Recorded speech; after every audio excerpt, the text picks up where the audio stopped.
Dizem que o mal do século XX era a depressão. Parece que nos anos 2000 a realidade não mudou muito e os sintomas de transtorno de ansiedade e baixa autoestima continuam em alta e até cada vez mais acentuados. Em meio a tudo isso, o constante uso de ferramentas da internet, com as redes sociais, ao mesmo tempo que melhora a vida com uma comunicação mais ágil, por outro lado também tem provocado o excesso de informação e até o distanciamento entre as pessoas, que não se encontram mais fisicamente apenas pela internet. Como lidar com todas essas questões que afligem milhares de pessoas nos dias atuais? É o que vamos tratar na entrevista de hoje do programa Consultório Médico na TV com a psicóloga Edjane Barbosa.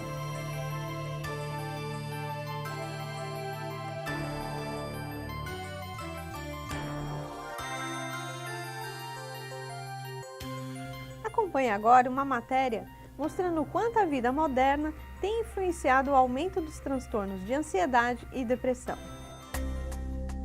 A vida moderna tem exigido das pessoas muito mais do que elas são capazes de suportar. Nunca antes na história da humanidade, as pessoas se sentiram tão só, o que as levam a buscar meios alternativos como afastamento do convívio social, mudanças bruscas de comportamento, até chegar ao limite do suicídio. Como consequência, ficam cada vez mais ansiosas, com depressão. A Organização Mundial da Saúde estima que haja 350 milhões de pacientes no mundo com depressão. No Brasil, segundo o IBGE, seriam 11 milhões de pessoas. Segundo a Previdência Social, os transtornos mentais já são a terceira razão de afastamentos do trabalho no Brasil, sendo que os gastos do INSS giram em torno de 200 milhões de reais em pagamentos de benefícios anuais. Saiba que existe solução, mesmo em meio a esse fogo cruzado da modernidade. Cultive pensamentos positivos, aprenda meditação e, acima de tudo, ame-se. E saiba que você é a pessoa mais importante do mundo e merece viver com alegria e abundância. Viva e seja feliz o tempo todo. Obrigada, doutora Edjane, por atender o nosso convite de participar do nosso programa Consultório Médico na TV. Eu que agradeço, né? É um prazer estar aqui, né? Podendo falar um pouquinho sobre a psicologia, né? Doutora, com base na matéria que foi exibida, a ansiedade é um tema muito relevante. É um mal do século. Em que momento da nossa vida ela aparece? Assim, Mari, não tem um momento específico que ela aparece na vida da gente. Sim. Né? Pode surgir na infância, pode surgir na fase adulta, pode surgir já na terceira idade. Vai depender, né, do contexto de vida que a pessoa está vivendo, do momento que ela está passando, né, da história de vida que ela teve, de como ela aprendeu a desenvolver as estratégias para reagir, né, aos acontecimentos da vida da pessoa, né? Isso vai depender muito de cada um. A criança, especificamente, como seria? Ela começa geralmente com sintomas que afetam na escola, né? Muitas vezes ela não presta atenção direito, né, nas aulas, ela pode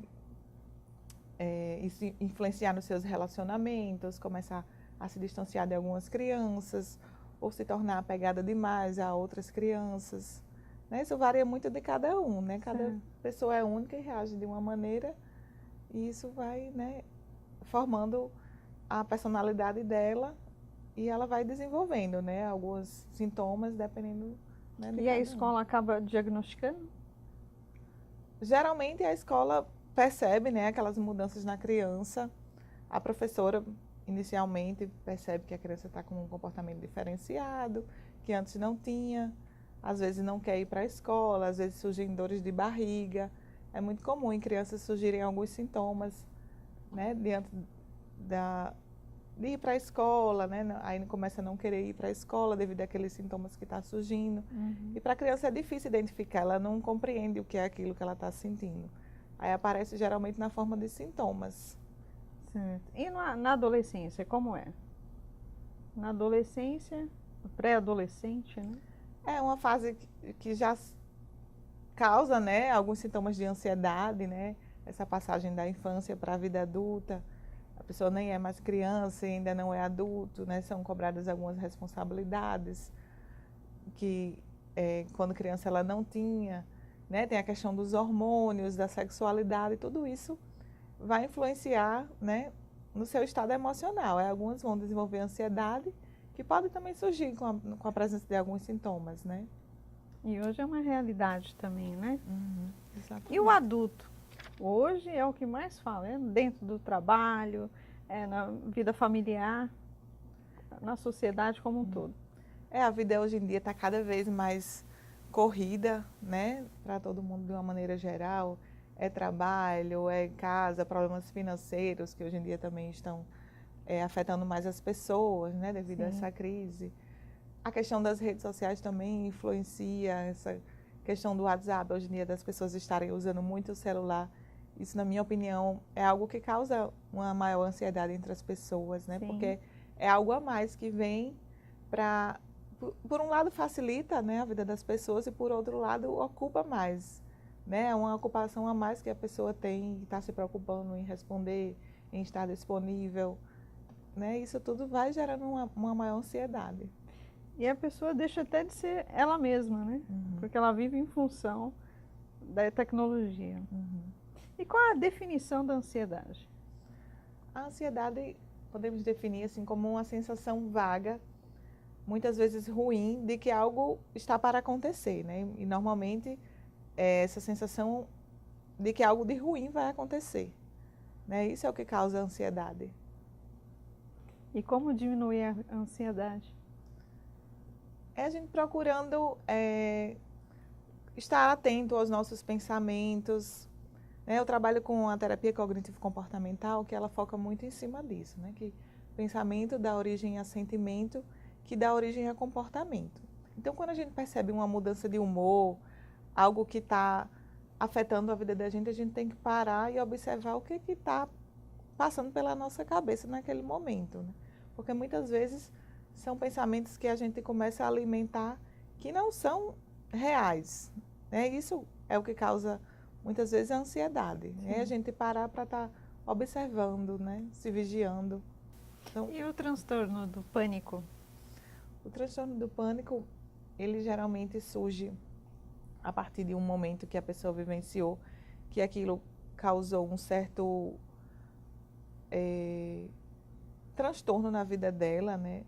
E aí ela vai tendo medo de enfrentar aquela situação novamente, né? Por exemplo, o elevador. A pessoa ficou presa no elevador. Aí ela passa como é que se diz? A apresentar as mesmas características que ela apresentou no momento que ela ficou presa no elevador, que foi traumático para ela.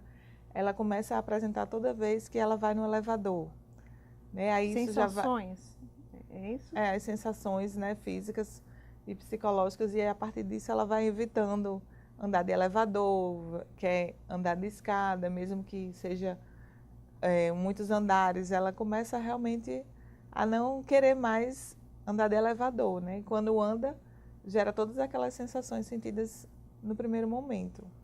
Tudo psicológico mesmo. Tudo psicológico, né? Que a pessoa vai mudando aos poucos, né? Com a ajuda de... Muitas vezes precisa procurar uma terapia, vai trabalhando esses pensamentos que ela está alimentando nesses momentos, e a terapia cognitivo-comportamental vai ajudar ela a identificando que pensamentos são esses, e ela vai aprendendo aos poucos, né, a modificar esses pensamentos para modificar os seus comportamentos. O estresse pós-traumático também. É bem parecido também com o transtorno do pânico, né? A pessoa vivenciou uma situação que para ela foi traumática, e ela, toda vez que ela relembra aquela situação, ela sente os mesmos sintomas, né? Muitas vezes aquilo vem em sonhos, né? E aquelas lembranças se tornam frequentes na vida dela, e ela vai também sentindo as mesmas sensações que teve, né? Isso é o estresse pós-traumático. E tudo isso que está se desencadeando é a sociedade moderna que está vendo esses fatores, né, de transtornos tão evidenciados hoje em dia? Como eu falei inicialmente, né? Devido à rotina que as pessoas estão tendo atualmente, né? Cada vez mais, como é que se diz? Mais atarefadas, cheias de obrigações, cheias de problemas também. E até uma coisa que afeta também é a forma com que as pessoas que estão à sua volta reagem. A pessoa vai aprendendo aquilo ali, entendeu? Ao longo da vida dela, ela vai reagindo conforme as pessoas que estavam. Isso não quer dizer que é uma regra para todo mundo, né? Mas algumas pessoas, os filhos, né, costumam agir igual aos pais, né? Se os pais reagem daquela maneira a uma determinada situação, o filho vai tendo o exemplo, né, de que aquela é a melhor maneira de reagir. Né? Isso tudo vai muito de cada um, né? Da forma como ele interpreta aquilo que aconteceu, a forma como ele vai aprender. Né? E como eu disse também, essa questão das redes sociais, do WhatsApp, isso tudo faz com que a pessoa esteja mais conectada o tempo todo, né? E sem um tempo para ela parar um pouco, respirar, né? Descansar. Doutora Edjane, vamos para um breve intervalo? Voltaremos em instantes com o programa Consultório Médico na TV, que entrevista a psicóloga Edjane Barbosa. Para evitar a ansiedade, tire a dificuldade da cabeça e tenha alguns momentos para relaxar e descansar.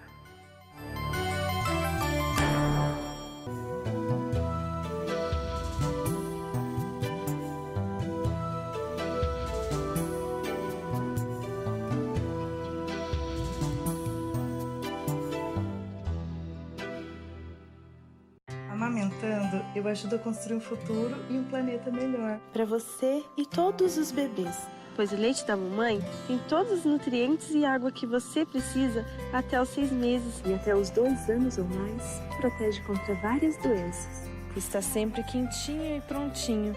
Vai direto do meu peito para a sua barriguinha. A amamentação faz bem para o seu filho, para você e para o planeta. Sociedade Brasileira de Pediatria, Governo Federal. Estamos de volta com o programa Consultório Médico na TV, que entrevista a psicóloga Edjane Barbosa. Doutora Edjane, eu gostaria que você explicasse mais sobre a terapia cognitivo-comportamental, que é a sua área. Assim, a terapia funciona da seguinte maneira, né? A terapia cognitivo-comportamental. A gente trabalha muito em cima dos pensamentos. Porque, na nossa visão, os pensamentos são os que originam sentimentos e que originam comportamentos. Se a gente está com algum comportamento inadequado, que a gente gostaria de modificar, a gente vai procurar identificar quais são os pensamentos que estão prevalecendo naquele momento que a gente age daquela forma. Porque a gente entende assim, que normalmente quando a pessoa está com alguma atitude, algum comportamento que não deveria, que gostaria de modificar, é porque ela está alimentando pensamentos distorcidos a respeito de alguma coisa. Né? Por exemplo, vou voltar a falar do elevador, quando várias pessoas ficam presas em um elevador, né? Vamos supor que um elevador está com várias pessoas e ele ficou preso. Cada pessoa ela vai reagir de uma forma diferente àquela situação. E essa atitude dela vai estar baseada no pensamento que ela teve naquele momento que o elevador ficou parado. Por exemplo, uma pessoa vai acreditar que em pouco tempo vai aparecer alguém e vai perceber que o elevador está parado e vai chamar alguém, um técnico que possa consertar, e ela vai ficar ali tranquilamente esperando. Já outra pessoa vai ter uma atitude não só de esperar, mas de vou ligar para alguém, para que alguém saiba que a gente está aqui e o mais rápido possível possa, né, fazer alguma coisa. Outra pessoa vai entrar em desespero, vai colocar na cabeça que vai ficar sem ar, que vai passar mal, e daí ela já começa a sentir até aqueles sintomas, e isso vai fazer com que ela aja de uma forma inadequada. Né? Por quê? Porque isso vai depender dos pensamentos que as pessoas estão alimentando naquele momento. Né? A terapia cognitivo-comportamental trabalha em cima disso, né? Procurando, junto com o paciente, identificar quais são os pensamentos que ela vem alimentando em relação às situações que ela está vivenciando, né? Vai fazer com que ela comece a enxergar as coisas de uma outra forma, né? A gente vê que tudo depende da forma como a gente interpreta as situações, né? Se você vai interpretar de uma maneira mais positiva, você vai tender a reagir de uma maneira mais positiva. Se você vai interpretar de uma maneira mais negativa, você vai tender a reagir, né, de uma forma negativa, inadequada, né? Que não deveria. Porque muitas vezes as pessoas não têm consciência que todo pensamento que vem à nossa mente não é um fato, né? Os pensamentos precisam ser analisados para ver se eles realmente são corretos a respeito daquela situação. Aí muitas vezes a pessoa precisa da ajuda de um psicólogo para fazer com que ela identifique que pensamentos são esses, né? Isso tudo através de estratégias que o psicólogo vai utilizando junto com o paciente, através de exercícios. Tarefas de casa também são passadas para o paciente fazer, porque a gente também entende que a terapia o paciente não deve trabalhar suas questões apenas na terapia, mas ao longo de todos os dias, né, da semana. Na sua vida Quanto mais cotidiana. ele trabalhando, melhor vai ser os resultados. O que vem a ser a síndrome do pensamento acelerado? Hoje em dia, né, também devido a todas essas questões que eu falei, né, da vida moderna, as pessoas estão sempre com a cabeça a mil, digamos assim, né? Assim, são muitos os pensamentos que passam na cabeça das pessoas ao longo do dia, é porque a gente não se dá conta, é tudo muito bombardeio de informação. É tudo muito automático, né? Isso faz com que a pessoa realmente esteja sempre ligada, né? E às vezes ela está ali fazendo uma coisa e já está pensando em outra, ela já está pensando no que vai fazer amanhã ou na semana seguinte, e o pensamento dela fica tão acelerado e acaba que ela não se concentra no agora, né? No dia de hoje, no presente. Sim. E aí ela muitas vezes começa a ter dificuldades de memória, né? Dificuldades para dormir. Ela não presta atenção ao que as pessoas estão falando com ela naquele momento, porque ela está ali com aquele pensamento realmente acelerado e já está pensando lá na frente. No amanhã. Exatamente. Aí faz com que as pessoas, né, isso afete, né, o seu pensamento, as suas respostas. Na sua vida social, né? Prejudica a sua memória. A gente vê muito hoje em dia as pessoas relatando dificuldades de memória, né? Esquecem muito rápido das coisas. Muitas vezes isso já é um sinal de que a pessoa está com o pensamento acelerado, né? E a pessoa tem que parar e começar a observar, né? E às vezes você vivencia uma situação, um agora, e de repente você acaba esquecendo. Nossa, eu vivi isso. Em questão de horas. Nossa, o que eu falei? Não está se lembrando. Eu já passei por essa situação. Hoje em dia tem sido realmente cada vez mais frequente. E assim, as crianças também têm esse pensamento acelerado? Tem a ver com hiperatividade? Pode-se dizer que tem uma certa ligação. Não é a mesma coisa, né? Hiperatividade é aquela criança que está sempre ativa, né? Não se concentra nas suas atividades, passa muito pouco tempo fazendo uma atividade e já passa para outra atividade, né? Tem uma relação, mas são duas coisas diferentes. Voltaremos em instantes com o programa Consultório Médico na TV, que entrevista a psicóloga Edjane Barbosa. Ter com quem se abrir e estar pronto para ouvir o que nem sempre se quer ouvir é um passo importante para evitar a depressão.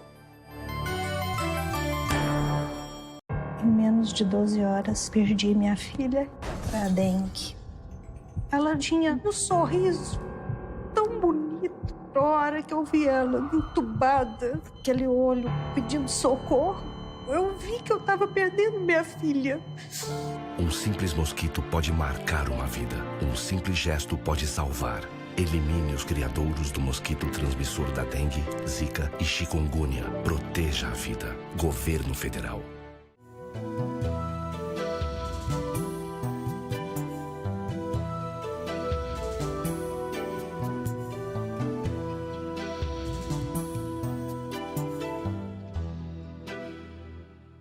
Se o seu filho reclama de dores persistentes na barriga com frequência, muita atenção! A massa abdominal pode ser um sinal do câncer. Por isso, apalpe a barriga dele sempre que possível. A pressão alta pode surgir também. Leve-o ao pediatra para um diagnóstico preciso.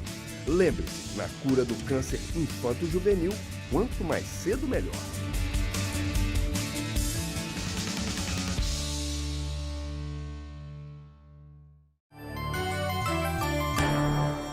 Estamos de volta com o programa Consultório Médico na TV, que entrevista a psicóloga Edjane Barbosa. Doutora Edjane, as redes sociais, hoje, para a humanidade, é um tema assim, que está sendo focado, e eu gostaria de dicas, a importância que as pessoas têm que levar a rede social, tanto para a sua vida social e individual. Sim, porque hoje em dia as pessoas postam inúmeras imagens, frases, né, reflexões, e é importante que a gente saiba filtrar, né, aquilo que a gente está vendo ali nas redes sociais, no Facebook, no Instagram, porque muitas vezes isso está gerando uma falsa ideia de felicidade na vida das pessoas, né? Você muitas vezes só posta coisas que são agradáveis. Não quer dizer que a vida daquela pessoa é perfeita, né? Muitas vezes a pessoa quer apenas mostrar o momento que está bem, né? A gente tem que aprender a filtrar, porque muitas vezes aquilo não é a realidade da vida daquela pessoa, né? Aí cria aquela falsa ideia de que a grama do vizinho é melhor do que a minha, né? A pessoa, ai, como ela tem uma vida bacana, tudo é perfeito na vida dela. E nem sempre é assim, né? Muitas vezes a pessoa até mostra o contrário do como é a vida dela, né? Muitas vezes ela está cheia de problemas, mas ela quer chamar atenção, quer mostrar para as pessoas que a vida dela é perfeita, e ela só posta coisas, né? Momentos felizes da vida dela. Outros momentos, em outras situações, tem pessoas já que gostam de se vitimizar demais, né? Sim. Quando estão doentes, quando estão passando por algum momento difícil na vida delas, e gostam de ficar postando para ter a atenção das pessoas, né? Por isso que é importante a gente aprender a filtrar, observar mais, não acreditar em tudo que está sendo publicado, né? E causa até um sofrimento. As pessoas sofrem de ver a situação do outro e começa a armazenar assim, pensamentos negativos, né? Exatamente, né? Fora que como é que se diz? Isso gera muita angústia, essa questão das redes sociais, né? Quando você posta alguma coisa, você espera ter um retorno daquilo que você postou, você espera que as pessoas curtam, que as pessoas comentem. E quando aquela expectativa não é atingida, a pessoa se frustra, fica angustiada, gera também uma certa ansiedade, pode até gerar também uma certa depressão, a pessoa começar a ficar com baixa autoestima. Ai, porque o que eu posto as pessoas não gostam. Aí começa a observar outros amigos que são mais populares nas redes sociais. Sim. Mas essa questão da popularidade é muito relativa, né? E quantos amigos você tem no Facebook? Vai fazendo essa comparação. Muitas vezes as pessoas gostam de adicionar muitas pessoas que nem têm muito contato, só para dizerem que são populares, que são conhecidas, né? Por isso que é importante a pessoa filtrar realmente tudo que está sendo visto, né? Para ver se aquilo realmente é uma vida real ou se é uma vida imaginária, de ilusão, né? E, eu queria que você citasse mais sobre o que é essa doença, a depressão, na humanidade. A depressão hoje em dia também é um dos males, né, do nosso século, porque as pessoas estão cada vez mais meio que catastrofizando as coisas que acontecem na vida delas, né? Eu volto a falar daquela questão, né, do pensamento que gera o sentimento, que gera o comportamento, né? Que as pessoas comecem a ficar mais atentas, né? E saber interpretar as coisas da forma mais adequada, né, que lhe acontece, né? Porque muitas vezes é isso. A forma como você enxerga a sua vida que faz com que a pessoa fique depressiva, né? Existe também a questão da genética, né? Não podemos deixar de considerar que a depressão tem também um fator genético, como tem também o fator social e o fator psicológico, né? Que é o emocional de cada um. Algumas pessoas realmente estão mais vulneráveis do que outras, mas que a gente aprenda, né, a olhar as coisas de uma outra forma, né, de uma forma mais positiva. Não é que a gente precise ser sempre otimista diante da vida, mas que a gente procure ser realista. E o que o psicólogo pode apoiar nessa situação, doutora? Vai estar ajudando justamente nisso, a pessoa a enxergar as coisas de uma outra forma, a ver a vida de uma outra forma, não catastrofizando tanto os seus problemas, entendeu? A realmente ter uma visão mais, não só positiva, mas principalmente realista de sua vida, né, do que está acontecendo. E fazer a pessoa enxergar também novas possibilidades, estratégias de como lidar com aquelas dificuldades, né? Porque muitas vezes as pessoas se deprimem e elas se entregam, né? Não reagem, não procuram sair daquela situação, não procuram ajuda.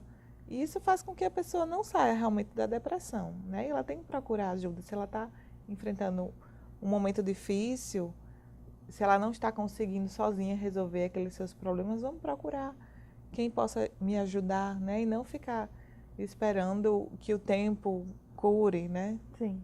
Doutora Edjane, a margem é mais mulher ou homem que tem depressão? Eu acredito que são mais as mulheres, né? Devido também às questões femininas que existem ainda, o preconceito, a questão dos hormônios femininos. São muitas coisas que influenciam no estado de humor da pessoa, né? Eu acredito que as mulheres são um pouco mais vulneráveis. E a depressão infantil, ela pode diagnosticar em que momento? Não tem também um momento específico para se diagnosticar, né? Vai depender de como a criança está reagindo, às mudanças de comportamento que ela está tendo, seja em casa, seja na escola. Às vezes até uma criança que está reagindo de forma agressiva, ela pode estar depressiva, né? E aquilo é a forma com que ela aprendeu a reagir às situações, né? Muitas vezes a depressão ela vem de forma mascarada, principalmente na criança, porque ela não sabe o que está se passando com ela e ela começa a meio que se rebelar, né, com a sua vida, com a escola. E aí vai muito de cada um, né? Os sintomas variam muito de pessoa para pessoa. Doutora, você poderia deixar uma breve informação sobre a depressão pós-parto? A depressão pós-parto também surge devido à questão da mudança hormonal, né? Não quer dizer que é com todas as mulheres, porque, como eu falei, tudo tem os 3 pilares, né? A questão genética, a questão social e a questão do perfil psicológico de cada uma. Né? Mas devido à mudança hormonal que a mulher passa no momento da gravidez e depois há essa queda nos hormônios, quando do nascimento do bebê, algumas têm uma certa dificuldade de lidar com isso, não entendem o que estão se passando, aí vem sentimentos de insegurança em relação aos cuidados com o bebê, se tem também uma família que apoia, tudo isso vai interferir e vai começar a gerar aqueles sentimentos, né? A mãe começa a ficar chorando muito e não sabe o que está acontecendo. Muitas vezes ela nem se dá conta, não consegue identificar o porquê que ela está chorando, né? E quem está do lado que vai começar a observar, né? As mudanças de humor dela, a mudança de comportamento e tentar ajudar, né? Porque muitas vezes a pessoa realmente não se dá conta e não quer procurar ajuda. E quanto mais cedo se procura ajuda, melhor para que aquilo não desenvolva uma depressão, né? E fique só naquele momento de pós-parto. Doutora Edjane, eu quero agradecer a sua participação no nosso programa Consultório Médico na TV e sei que nós temos muito assunto para ser abordado e uma futura entrevista também. Tá bom, eu que agradeço também a participação, né? E precisando, estaremos aqui. Tá certo. E estamos encerrando mais uma edição do programa Consultório Médico na TV, prometendo voltar no próximo sábado ao meio-dia. Compartilhe e curta nossas redes sociais e acesse nossa página no YouTube. Até a próxima semana. Até lá!